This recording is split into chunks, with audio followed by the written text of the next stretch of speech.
Welcome to the Rest of Us podcast. My name is Noah Hutton, and I'm your host. Each week, I'll have a new entrepreneur on to talk about their story, their struggles, and their lessons learned. This is part 2 of my conversation with Ryan Snaadt. The conversation was so good that we decided to split it into 2 parts. So if you haven't listened to part 1, go listen to it. It was fantastic. But without further ado, here is part 2 of my conversation with Ryan Snaadt.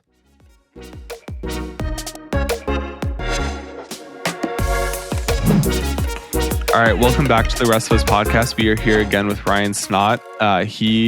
If you haven't listened to part 1, go listen to part 1. The episode has been great so far, and so far as in we're recording at the exact same time. So far for me, but earlier this week for you guys.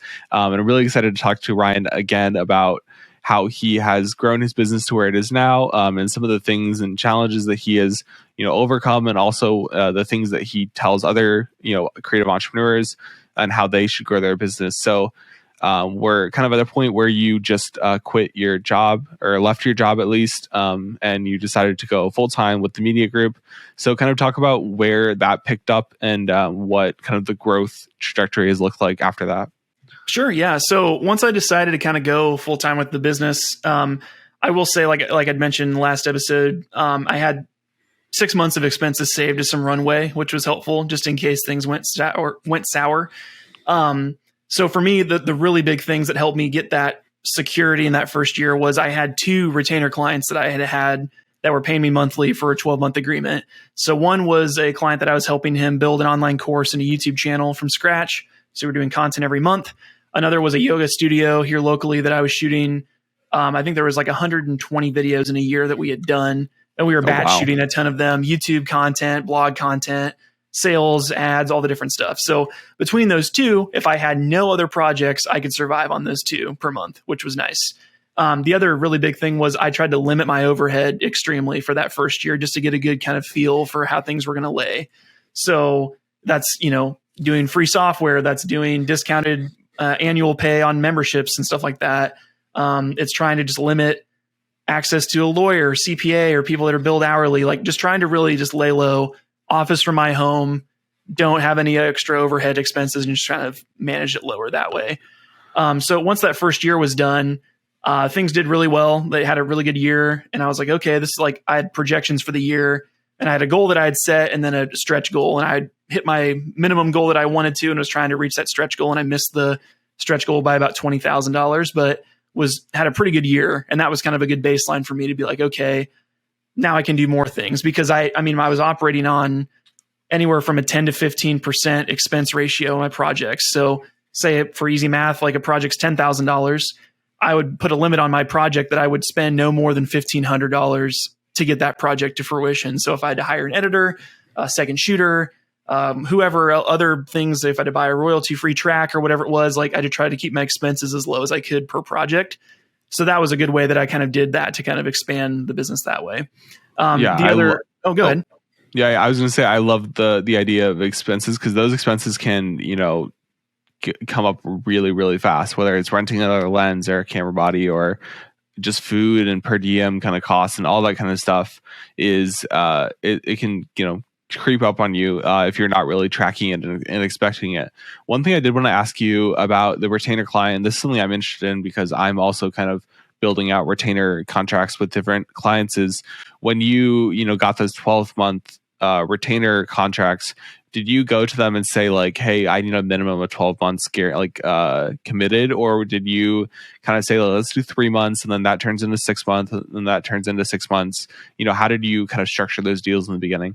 Yeah, absolutely. So that was one of the good things of working at the production house I was at, was I got to see and build and test a lot of these things on bigger clients. So then when I scaled them down, I'm like, well, I know larger clients would agree to this and that. So for me, what I did was I never usually pitch a retainer to a completely cold client I've never worked with before, because a lot of times they don't want to bite off that loyalty, or like, okay, I have to work with this person for the next year and I've never even worked with them before. Like, this is kind of a huge commitment. So usually I would go to all my past clients I'd worked with and pitch the retainer to them based on their needs. So the way this yoga studio client, for example, came up was I'd done a handful of videos for them, probably 15 to 20 videos over the last 3 years prior to that. And they came to me and they said, hey, Ryan, we need to do over 100 videos in the next 12 months. We don't want to hire a person in-house. We don't want to pay for an agency because they're going to charge us out the yin yang for extra work that we don't need. And they're going to turn around and hire you to do it and mark it up. So what can we do to work together and knock these all out? And I said, well, option A, I could price out all the projects per project. So I can go through and do budgets for each one. That would take forever to figure that out, but I will do that. So I did that. And then I also, when I did my pitch meeting, I said, here's the per project pricing for all that if we did those as one-off videos. Now we know that you need these videos done. We've worked together. I like you, you like me. We can work together and make this a retainer. So if we do a retainer, I will take 20% off of the entirety of all these projects to lock it in for a 12-month agreement. We have to sign a contract though. So if you leave early, there's an early termination fee. And that helps me, A, just get some good cash flow in. B, you don't have to price and scope every one of these projects out. And C, we can take bite-sized approaches to get all these videos knocked out in the next 12 months. What do you guys think? And after we talked to the CEO and their board of directors, they're like, yeah, let's do it. So we did it. And it worked out really well because then we kind of had an approach to it that made sense that way. So you'll notice as I phrase that, it's not like, if you want to work with me, you have to do this agreement. It's like, we can do it the old school way. It's going to be more expensive and be more cumbersome, but we'll do it. But if you want to kind of hold my hand and go down this road together, we'll skip down this yellow brick road and we'll do a retainer and it'll save you money. I mean, it saved them probably the retainer was probably $30,000 or something like that.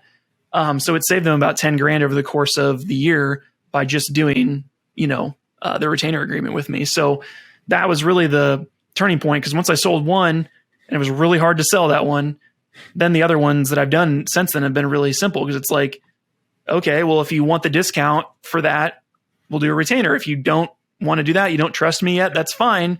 We'll just do it on a project basis, but it's going to be more expensive for you. Yeah. And when you were pricing that out, you said it was like maybe 30 and then down to 20 with the 10% or 10,000 discount, 20% discount. Were you pricing that out to where like, I'm going to be okay at 20, but I could get them at 30 with the individual? Or were you saying like, I'm going to do the 20 because I know that's the way to sell this retainer. I'm going to take a little bit of a hit, but it's good long-term. Kind of a mixture of both. Like I made sure that I had profitability in all those projects. And even to the point where if I needed to hire a second shooter, if I couldn't make a shoot, which had to happen a lot because it was like I had a baby during that year and had to be away. And so I would hire out guys at my rate that I had billed for. So say if it's like the shoot was going to be billed at like $1,000 or whatever, I would make sure again that my overhead, I wouldn't pay that shooter more than a quarter of that project. So more than $250 to go out and shoot for an hour or 2 hours or whatever. So again, it's like making sure that I have profitability woven in there and making sure that I'm billing based on the deliverables, even if I'm not the one doing it. So I make sure that there's still profitability kind of sucked into that project scope. Yeah, that makes a lot of sense. One thing that I have kind of learned as I grew my business was, running the numbers is a really good exercise to do every once in a while, or like a lot if you're kind of pitching to clients to really see like how these numbers fall out. Because, if you throw out like an $800 number, but you say I could do it for 500, like seeing actually like what that $300 like discount looks like, maybe down to an hourly basis, it can really show you like what you're actually getting paid, because you see like, like another number is $1,500. That's a lot of money. But when you actually like, go into your costs and your expenses and profitability and all this kind of stuff, you're like $1,500 is not actually that much money. So I think running the numbers is a really great exercise. Even if you're not an accounting person or an Excel person, just do the simple math, the multiplication, divisions, addition, subtraction, just do it and figure out what that really looks like for you, because it can be really telling on your business. Absolutely. No, and I would also add too, like for people that are listening to this, they're like, I'm still doing hourly. That's kind of where most people start. But the reason why you don't want to be stuck in hourly is because you cap your income. It's like you left an hourly job so you could make more money and have the opportunity to be wealthy and successful. Don't just turn around and go back to being a drone and doing it for a certain amount of hours. Because one, caps your income. Two, when you do that crap, it limits your earning potential and it rewards you for being crappy at your job. So if it takes you 10 hours to edit a video and you get paid more money, but you could do it in 2, but you want to be nice and bill it at 10 hours so you dink around for another day, it's like you just wasted a whole day of your life to make extra money. So that it rewards inefficiency, it rewards bad behavior. And it's just not scalable, especially when you're the owner operator of a business. So I would say if you're at that point, get to the point where you're doing day rates for things. So it's like $500 to $1,000 a day to shoot. If they want to rent out the camera, it's X amount. Editing hours are $50 an hour or $100 an hour or $1,000 an hour, whatever the heck you want to charge. And that's a good basis to start at because you can scale that model. You can hire out other people. You can double up shoots. You can do a bunch of stuff there to scale. The next step up from that is like project-based pricing or value pricing, which I love, which is like, what's this video worth to you? So if you talk to Pepsi, a 30-second ad's a lot different than talking to the barbershop down the street. They're going to pay a lot different for that. And there's economies of scale, which is great. And then obviously the last step is the retainer, which is kind of where everyone wants to be, where you get 5 really good clients on retainer that hit all 3 points of that triangle we talked about last episode. They pay well, they're a good relationship, they're, something you're passionate about, and they're fun to work with. And then you get 4 or 5 of those, you're making $20,000, $30,000, $40,000 a month, and you can sail off into the sunset and do projects that you like to do. Absolutely. And I mean, again, like once you run the numbers, then you have all of that kind of laid out for you, and you can kind of scale it up or down as much as you want. So you can, if you say like, my hourly for shooting is this, my hourly for editing is this, my camera rate is this second shooter I know charges this hourly, have all those numbers in a spreadsheet. You could say, what does a 20-day shoot look like versus a 10-day shoot? And it's a simple, just scale up or down in Excel, a simple table or whatever. Like it's already there laid out. So if a client comes to you and say like, hey, 10-day shoot, 2 cameras, 2 shooters, whatever, or you decide that's what you need for the project, you already have this table that shows you what your costs and your pricing is. You go back to them and you say like, hey, that's $15,000 or hey, that's $10,000. And that saves you a ton of time. And then, maybe you get to the point where, $50 turns into $75 an hour for editing. Just change the number, changes your rates. It's like it's already there. And I did the same thing when I was my real estate media is my other side of my business, where I do like just listing shoots. And for agents that I want to be on retainer with, I already have my numbers placed out. So it's what like houses range from 1,000 to 4,000 square feet here. So I know I'm not shooting anything over 4,000 square feet. This is what I charge for that. Take a 15% discount. There's your monthly. And that's for, 2 shoots, 3 shoots, 4 shoots, 8 shoots, whatever it is. It's already like the table's already there. So if they would say like, hey, I average 6 shoots a month. I want 6 drone photos with each shoot. What are you going to charge monthly? And the table's already there. And I just send them the number. So I think run the numbers once, get that whole systems, suffer through it if you don't like Excel for a day. And then you already have that table there. You already have the numbers there and you're done. Pricing's easy that way. Absolutely. No, and real estate's a different beast, I will say, compared to other projects out there. Because I mean, like weddings, for example, I know most wedding photographers in my area are charging like $4,000 to $6,000 for one day of shooting. They have someone in India or Indonesia edit their with their presets. One day of work, they make $6,000. And I'm like, that's just crazy to me because even with the video side, like people won't pay that and I've shot probably 100 weddings in my career, and I don't do very many of them now, only for friends and family that ask. But that's a whole different niche. But with the real estate market you're talking about, it's like I dabbled in that, and I really thought that might be a route for me to go. But unless the property is over $1 million, people aren't willing to spend thousands and thousands. But if you do volume, and like you said, the retainer model is great for that, because if it's like, okay, I'm doing X amount of shoots per month, I'm doing some drone, I'm doing some photo, it's like more of a marketing package. People are a lot more willing to spend on it.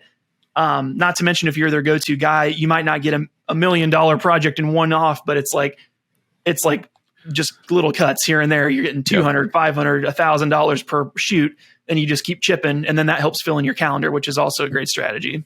Yeah, exactly. Yeah. Real estate, it's a different beast. If anybody's looking to get into real estate, be prepared for a long suffering, first year, whatever, trying to get in. Cause it's tough, especially if you're in a saturated market. Like if you're in a state capital or something, like even in a more rural state like Iowa, if you're in Des Moines and they're trying to do real estate, good luck, because you're competing with 10 other guys that are already set in their market and they already have all the agents. So, but yeah, like I at least have the pricing if people are like want it, and if we have a really good month, like if it was 2020 and I'm doing real estate shoots. If we go from 8 listings to 16 listings a month, basically what I would do is we have the contract for 8. if you want, 10, you're just going to pay my a la carte pricing for the rest of them. So, Sure. And again, like every industry is different. Every, like the cost structure is different. Like I'm not renting out my camera for a real estate shoot. That might be an internal cost I account for. But, on the commercial side of it, you are renting out your gear. You're saying like, we're going to add lights, we're going to add camera, we're going to add a lens, we're going to add a second shooter. And that's all like part of the cost structure there. So I think having that table, whatever that looks like for you, and including all your expenses, is a great way to go with, your pricing, and at least understanding your costs. Because if your costs are way higher than you can charge, then that also helps you understand, oh, like maybe I should switch to, DaVinci from Premiere because DaVinci is free. Or like maybe I should switch from Envato to, Pexels or whatever, some free, stock footage site because I can't afford, $300 a year on Envato because I'm not making the money to justify it. So Sure. Yeah, running the numbers is a really great exercise to do as a business owner, no matter if you're in creative or not creative.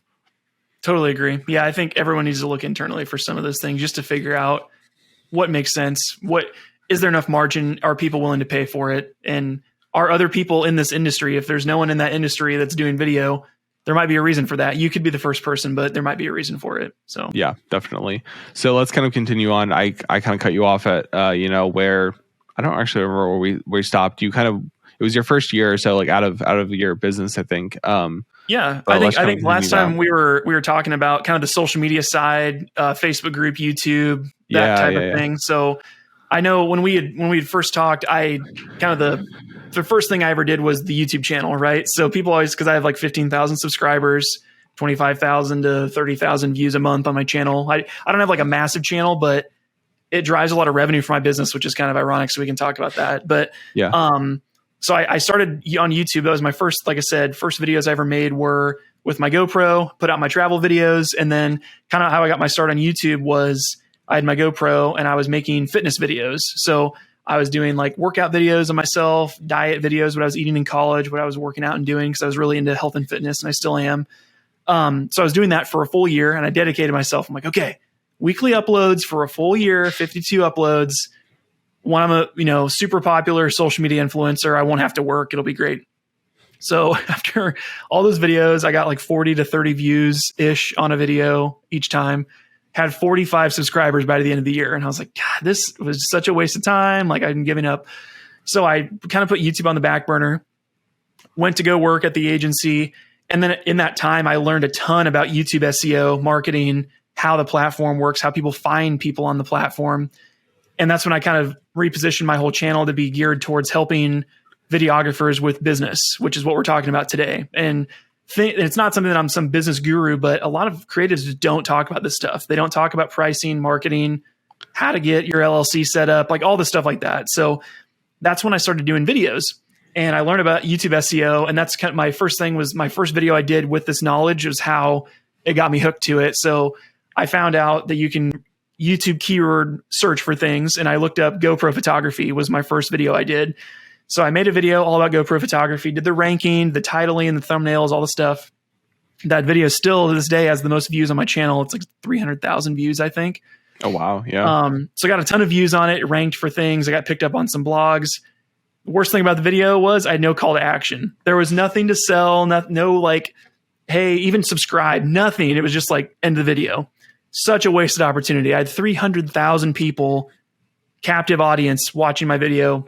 No call to action. So started to study some more things, and I'm like, I don't want to go the sponsored video route, like as much, like I don't want to get a bunch of brand sponsors of people I don't care about. I'm like, it would be really cool to build an audience and create my own product. So that's when I went down the course or the course creation route, which this was probably 6 years ago, of creating an online course. So my first course I made was the Start and Scale Videography Business Course. Such a mouthful. It was too much to think about. So I built this thing. I shot all these videos in my basement, did all the editing, published the course, and I got crickets, which was pretty typical. So nobody bought it. And I was like, okay. So then I joined another program to learn how to create courses. So rebranded the course to Solo Video Pro, and then dedicated myself to like putting at least 100 business videos in there and kind of beefing it up more, making it more valuable. So did that. Since then, I've actually launched 2 more projects that are more course projects as well. And then that's kind of leaned me into like how else can I build an audience, and just, again, not just for the sole purpose of monetizing them, but to just build a community online. So then I was like, okay, what else is there to do? Like, oh, there's Facebook groups. So I started a Facebook group, and that was kind of the thing that kind of got me on that path. And now I have the largest Facebook group in the world for videographers called the Freelance Videographer Community. And we have about 94,000 members in there as well. So we have about 200 people a day that request to join, 12 different moderators plus myself. And it's been a really cool experience just to kind of learn the online space and help educate people and just build a community of people. Absolutely. I mean, that's such a, interesting, I guess, story. And I think one thing that when I heard that story and, hearing the more in-depth version now, one thing that I wanted to hit on is kind of like, when is the right time to do this, or who is the right type of person to do that? Because, I think not every creative needs to be a YouTuber. Not every creative needs to sell courses. Not every creative needs to, run a Facebook group. So when you were starting that, why did you see like, okay, this is a good route to go for me? And then also, like, if a creative comes up to you and they're like, I'm thinking about starting a YouTube channel where I educate people on this topic, whether it's like, I'm going to be a Fuji channel and I'm going to talk about Fuji cameras because I shoot in Fuji and I love it. Or, I'm going to start like you, a business channel of like how to do a creative business. What was the thing that you said, like, this is a good idea for me? And then the same thing for the courses, same thing for the Facebook group. Where did you see like, this is a good idea to do this thing? Absolutely. I think for me, it was just the pure curiosity on the marketing side of my brain of like, if I want to talk about marketing strategies, I want to practice them on my own personal brand and just kind of use it as a battleground. So that was really like why I got into it, was like, I just want to learn how Facebook groups work. Is this even a viable marketing tactic? And now I have, companies that want to sponsor my group, and I'm making thousands of dollars a month from a Facebook group that I built 6 years ago, because it was something I invested my time in to grow it and get it off the ground. Same thing with my YouTube videos. Like, I have 15 to 25 people a week that join my email list from videos that I made 6 years ago that still get views, that still get attention, that I still build my email list from to this day, which is like learning long-term, long-form investment tools rather than just making TikToks that no one's going to watch 30 seconds after it's been published and you spent 3 days on it. Trying to understand that like we're doing long-term investing with our content if you pick the right platforms and you do the right strategy to where it can affect your business. It can build your lead list. You can sell digital products. You can push people to your primary business. If it was like pushing people to, work with me as a company to make videos for them or whatever, those are the things that really push the needle. So that's why I invested the time into it to do it. But I think to your point and your question, if you don't see yourself doing it more than a year, don't do it. And I would also say a strategy here would be, who's your ideal person that's coming to your channel? Because a lot of people start a vlog channel and they're a normal person with a normal life that has nothing interesting going on. It's like, why would anybody watch? Why would you watch your own stuff if it wasn't you on the screen? And no one has an answer. So for me, once I had clarity on, I'm going to make videos for Ryan when he was 20 years old and he wanted to start this business, but he didn't know how. That's my key avatar, and that's who I make videos for. If only 5 people watch it, but I help those 5 people, that's a success in my book. So absolutely. I think the avatar kind of work, kind of practice is a really interesting one to do. It's something that's taught like if you do marketing in college, like it's like creating a persona or an avatar. It's like, oh, this is marketing gimmick, but like actually it sounds gimmicky, but it kind of works because it allows you to figure out who you're talking to.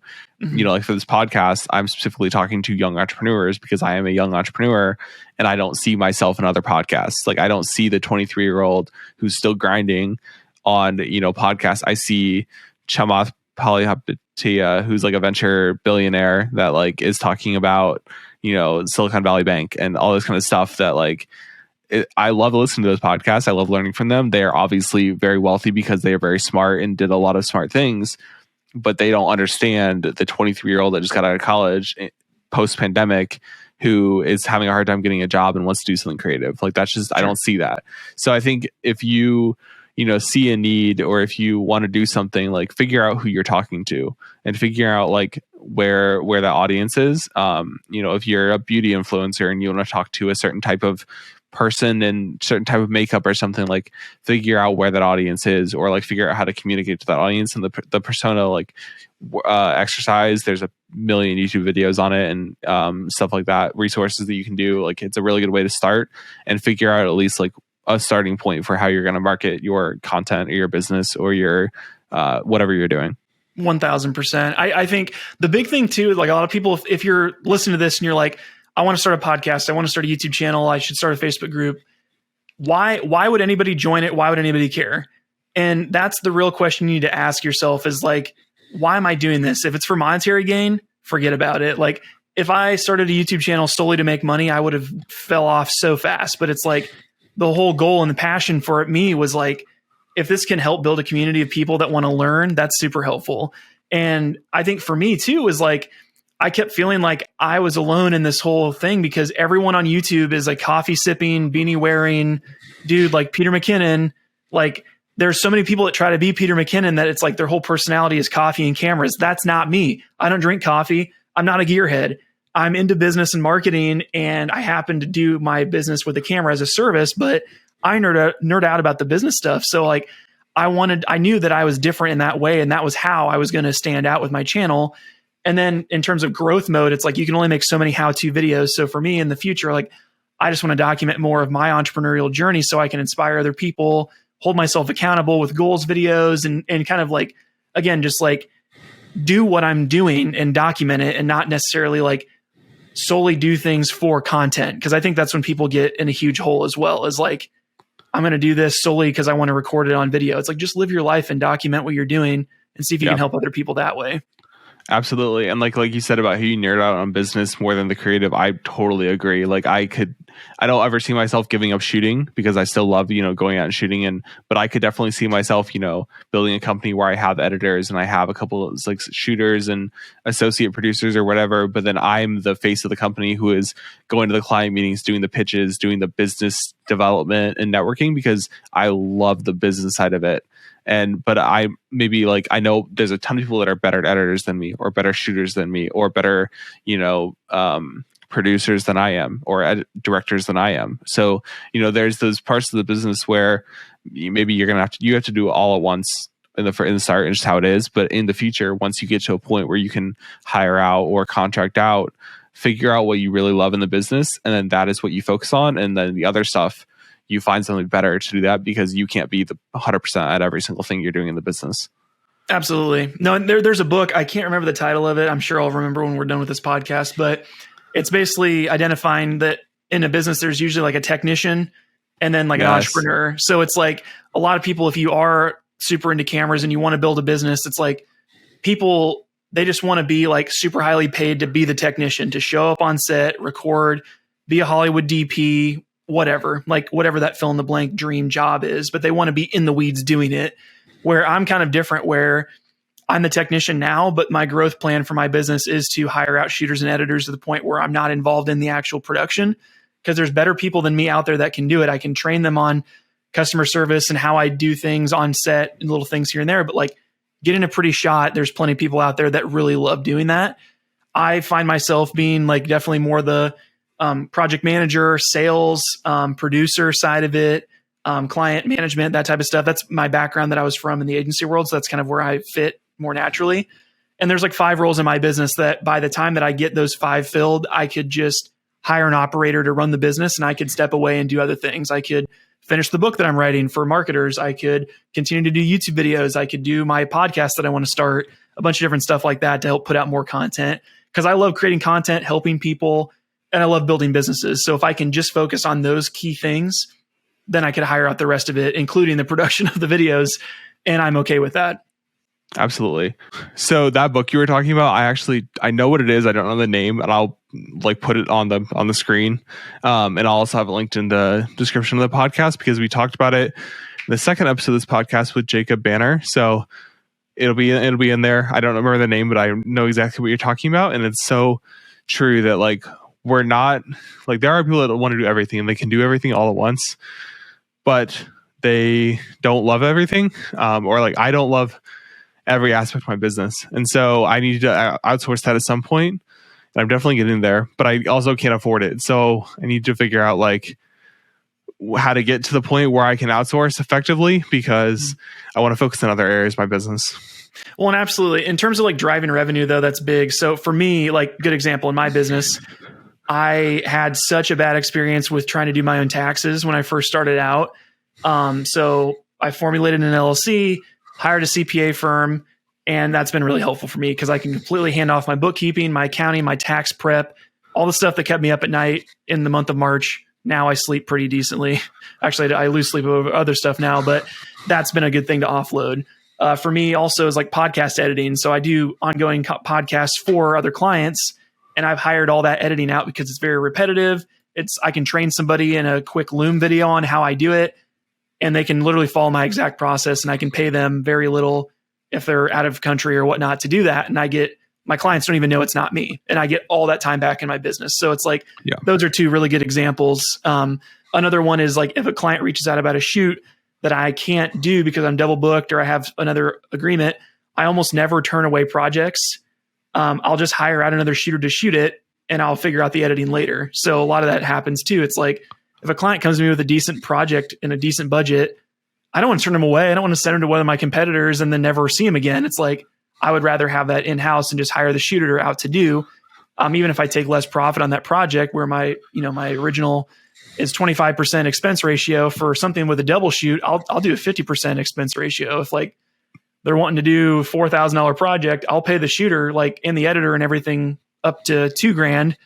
And then I can, still have that process through and still make that revenue. So. Absolutely. Yeah. Figuring out kind of, again, like running your numbers, figuring out where you can kind of outsource or lower your expenses. Overhead expenses, they can add up so quickly. It's insane how fast they add up. Memberships and this and that. But like we talked about, like if you can limit your expenses, figure out that expense ratio, take on more projects than maybe you can do and hire that out, figure out what you can do there. It's a really good way to run your business. The last thing, I don't even know like who needs to hear this, but stop buying camera gear. Like that's me. You're talking to me, actually. Yes. Yeah. Like Noah, listen up here. Like stop buying camera gear, because I'll talk to some of my other shooters in the area, and I'm like, honestly, what'd you spend on gear this year? One of my buddies I shoot with a lot spent like $35,000 last year on camera gear. And I'm like, why? You have like 6 Sony cameras you don't need, and boom mics, and you have like a truckload of shit. What are you doing? And he's like, well, I just need it. You don't need anything. Like you don't need that. I can get by most of the time with one camera and my monitor, shotgun mic, lav mics. You can do it so lo-fi if you need to. Like quit overcomplicating things. Cause then if you get the bigger, nicer camera, like a Red, say you want to upgrade to a Red, the body's $40,000. Now you have to get anamorphic lenses that are $20,000 a pop. The HDMI cable to the Red monitor is like $250 when you could get them for 15 cents at Amazon on a normal one. It's like there are so many incremental costs that will catch up to you just to stroke your ego, so you can say, "Oh, I shoot with this cool camera." Stop it. Your clients do not care. They don't care. Like when I do my proposals, I never talk about 4K cameras or the audio kit. None of it. No, there's no like how many hours it's going to take. It's like, here's the video deliverables you're going to get. Here's the shoot production timeline. Here's the price. They don't care. They want the deliverables and the result you're going to get. So that's really what I would encourage anyone listening to this, no matter what industry you're in. If you're in a creative industry, stop buying camera gear and trying to look cool. Just do what will make you the most money with the least amount of effort and the least amount of overhead to start. And then when you have a really high profit margin, you can look at investing in stuff that's actually going to move the needle. So then when you get a new camera, you can start charging more and charge out your camera. Like you mentioned, you can charge $200 every shoot to rent your own camera from you to pay back the fact you just dropped $40,000 on it.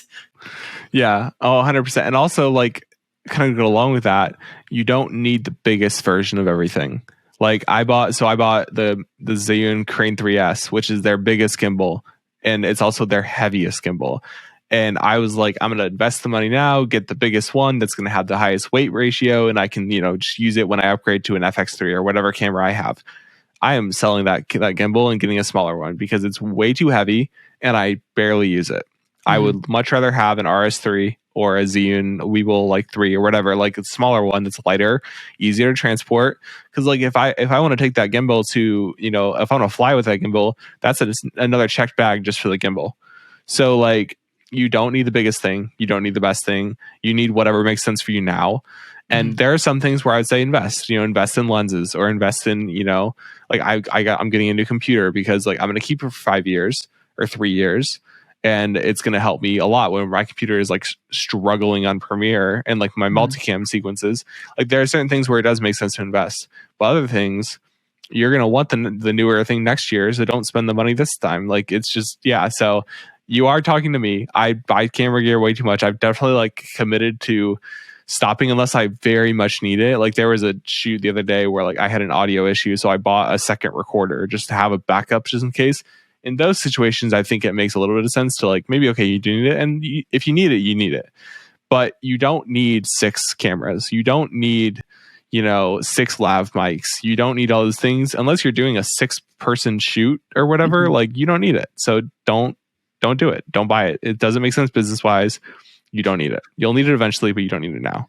Absolutely. And I always say, like, I've always bought all my cameras secondhand, lenses secondhand. You don't need to buy everything brand new except for like media. I never buy a secondhand SD or SSD or something. Never would do that just because of corruption and stuff like that. But the other piece of it too is like, buy it secondhand, do your research and find it cheaper or cheaper alternatives. So I don't have like the name brand tripods. Some of those you can find really good dupes that look very similar. Some of my other stuff is not name brand. Good example, like I just started a podcast for a client, and instead of getting Shure SMBs and a cloud lifter and like a Rodecaster Pro and all the like dropping $2,000 to $3,000 on podcast equipment, I found very similar. I did comparison audio test reviews and I found the Rode Pod mic system. Those are only $100 a mic instead of $400 a mic. And the stands come included. And I did a PodTrack recorder, and I got an Apache case, which is back here. If you're watching, it's the gray, that thing over there, the tan case. The Apache cases from Harbor Freight are the same durability as a Pelican case. It's 1/4 the cost. So I got that whole audio kit for a client that I can charge like $1,500 a month for their podcast. I got that entire kit for like $800. So the first month I'm profitable right out of the gate. I'm not taking like, oh crap, I gotta like work with these guys for 6 months to pay off the amount of money I've spent on them already. It's like I'm profitable from day one, which is so key. When you think like a business owner and not a gear obsessed camera person, you can start seeing these things from like down the roadway, and you can start like looking at it like, oh, is this actually a good investment for my business? Or do I just want to have a bunch of stuff to flex on people and be like, look at all the gear I have? Oh, 100%. And then I'm going to say it again, run the numbers, like figure it out. Like if you can't afford $1,000 gimbal, you can't afford $1,000 gimbal. You don't buy that gimbal. You buy the $300 gimbal that is just as okay. And, you can figure it out later. So kind of closing out the podcast, the last thing I wanted to talk to you about, because you're kind of going through this right now, is a commercial space. Because I think when you're building a media company, you can edit from home and you can work from home and do it. Like you could build out a room in your house as a studio space. But at least for me personally, and some people that works great and they can do it, that's fine. But for me, I need to get out of my house. I need to work somewhere else. I need to go to a coffee shop to edit, or I need to go to a bookstore to work or whatever. Like I need to meet people other places and not in my home, and do all this other places because it helps me focus more. And I just like the different environments better working out. So where did you get to the point where you thought a commercial space was the move to make, and kind of what was the mindset and strategy there? Absolutely. So for me, I'm a big goals guy. Every year I set a ton of goals and make a YouTube video about it and track them. I have like a whiteboard that I have little thermometers and track stuff, which is always fun.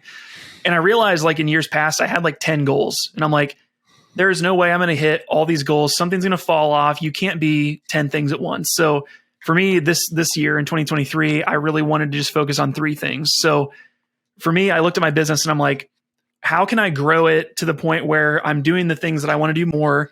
There's more revenue in my pocket to then reinvest and do more things. So for me, that was the commercial space was something that came up to me. So currently I have a home office, which I'm in right now, that I've been editing out of.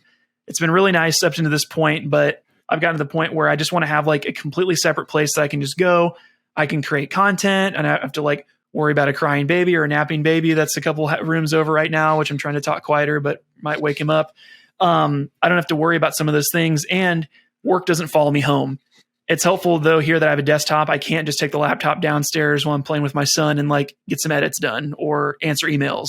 I try to just shut the door and be done with it. But by having a commercial space, it's going to allow me to A, stay really focused, and B, leave it at the office and just be able to have those separations of places. So for me, I kind of started down that road. I had the 3 goals. One of them was to get a commercial space. One is to hire my first employee. And the third is to increase revenue by $55,000 this year, so I can then reinvest in those 2 first things and try to do things better. So the clarity was really big, but for me, I started down this road of commercial real estate. And if you guys are listening and you're thinking about this, it's so much more time investment than you think. So I was looking on LoopNet, which is like the Zillow of commercial spaces. And I went and toured a bunch of places. Some places were like super nice locations and they wanted like $25 a square foot per month. And it's like, okay, I get my 4 square feet. That's $100 a month. That it's like, this is so overkill. And yet there's all these things called CAM, which is common area maintenance. You have to pay an additional fee to have them mow the grass and shovel snow and all this. It's like, so I ended up finding a space here locally that's 10 minutes away. It's in a small little farm town outside of the city, and there's no common area maintenance. And it's like a multi-use building. So there's residential units on the top and 1 commercial space in the bottom. So they're all at work all day and it's quiet.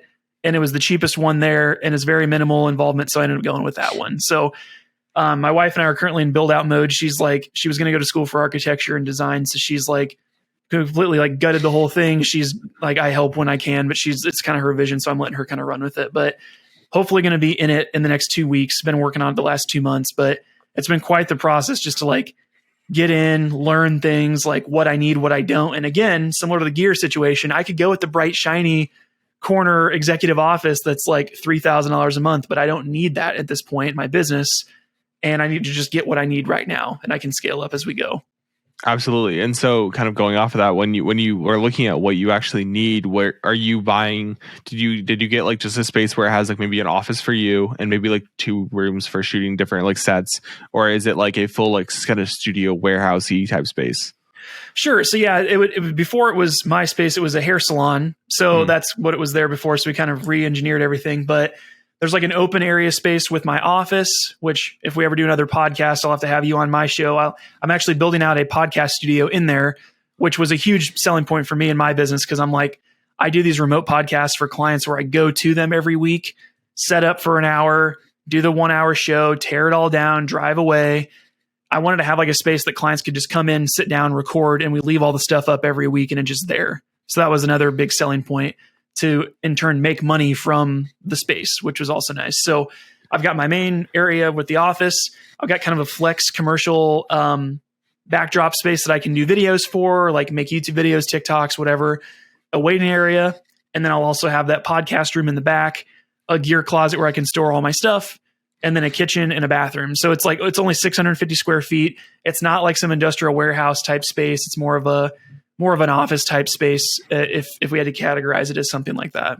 Yeah. I mean, that probably makes way more sense for you than an office space. Like you're not trying to build out a full, like stage to do like sound stage type place to do. You just kind of want, especially for that podcast studio. That's a really big thing, is like having that place that you can just bring clients in if they just want to have a conversation. You know, maybe you change the lights, you have some RGB lights that you change to their brand colors, and maybe you have a screen in the back that has their logo and stuff like that's branded for them already. And that every time, like you change it from red and black to green and blue or to white and gold or whatever it is, like each time it's already branded for them and the camera's already set up. You just hit record, you have everything plugged in.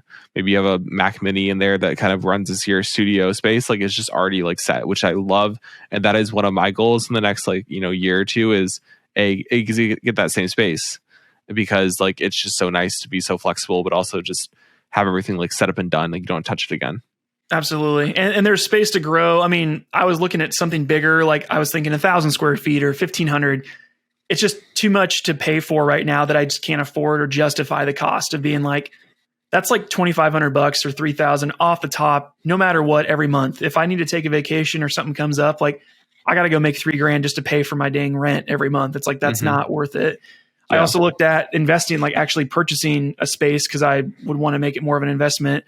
And I was talking with my financial coach and other shooters, and they're like, don't do it. Cause it's like, again, you're a slave to your building, not like, it's not an asset for you to, in terms of like, this is something that's going to make me more money or be a place that I can improve my business. It's like, oh crap, my mortgage on my building that I purchased is like $5,000 a year or a month. And it's like, I've got to get an extra $5,000 a month or I'm not going to be able to like afford my building. And it's like, that's not the concern you need to have as a business owner. It's like, how can I get it in a place that's going to benefit me, that's going to increase revenue, that I can go to, that's going to drive the results I want to drive. So I'm renting for 3 years. It's okay. I had to just bite the bullet and be like, I'm going to do this. But I found a really good tenant or a good landlord that's going to, that like, I did the lease. So they allowed me to do a tenant improvement allowance. So they gave me like $6,000 that I could do to do the build out and do paint and improvements and make things better that I don't even have to pay out of my pocket. It's just like something they'll front for me, which is really cool. So yeah. Well, and you like found a place that fits your goals. Like your goal wasn't to build out a full studio that you can rent out to people or do like massive productions. Your goal was, I want to be out of my house. I don't want to take my work home. I don't want to take my work home with me. And I want to have this podcast studio that I don't have to travel and just bring the clients here, so that you fit all 3 of your goals. And then like some icing on top of the cake with the tenant allowance and all this kind of stuff. So you, I mean, it's the perfect space for what you need. Absolutely. And, yeah. And anybody that's like looking at it too, I would just run the numbers and be like, again, can you afford 500 extra a month or 1,000 extra a month for rent or whatever the rent is? And then just do your due diligence. Like there's going to be a place that would be ideal. Like for me, I live in, it's called Polk City, just out of north or outside of Des Moines, like 15 minutes north. I wanted so bad to be a local business and like office here in town. And there was one space that I looked at, my first place I looked at, it was literally 3 times more expensive than what I just got now. And it's on the square and it had all this visibility. And then I had to really sit down. I'm like, is my audience the town of Polk City? It is not. That's just where I live. And it was totally like an ego thing, just to have like visibility from local. It's like, who cares? My audience are people that live in the city that will not even come here. So it doesn't matter. Like remove the ego, remove the like trying to look as cool as you can. And just think about it. Like your first house you're going to buy is probably a dump. I know mine was.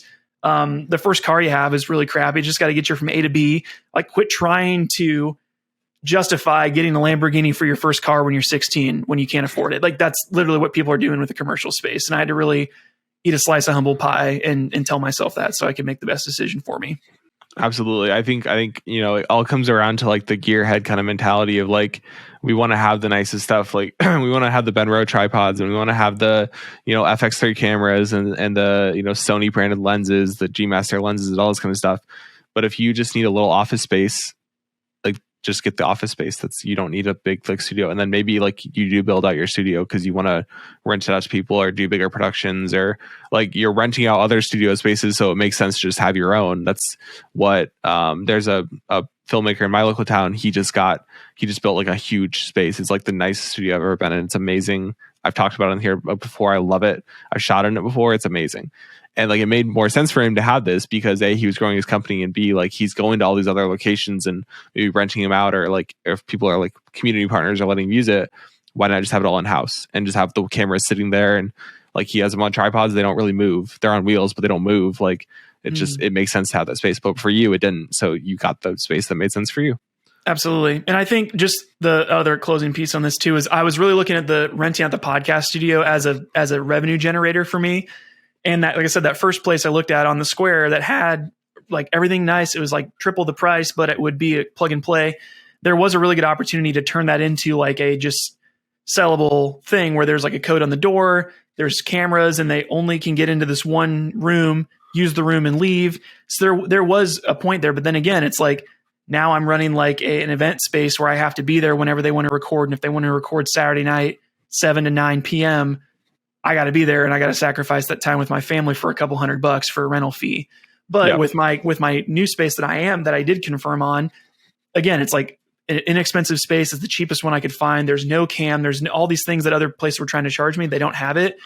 And my little dinky podcast studio that I can have, my clients that are already paying me on retainer can use that space, and that's paid for the space. That one client has paid for it. So it's like, again, it's a no-brainer. So I would encourage anybody that's like considering that stuff. It's like, do your research. And then once you make like your selections of things, make a T-chart and a checklist. That's what I always have to do with huge decisions. It's like, okay, if I do this 3-year lease, like, am I going to regret it in 2 years if I outgrow it? It's like, well, no, but if I pick a space that I can't even afford, then I'm going to really regret that. So that's the deal there.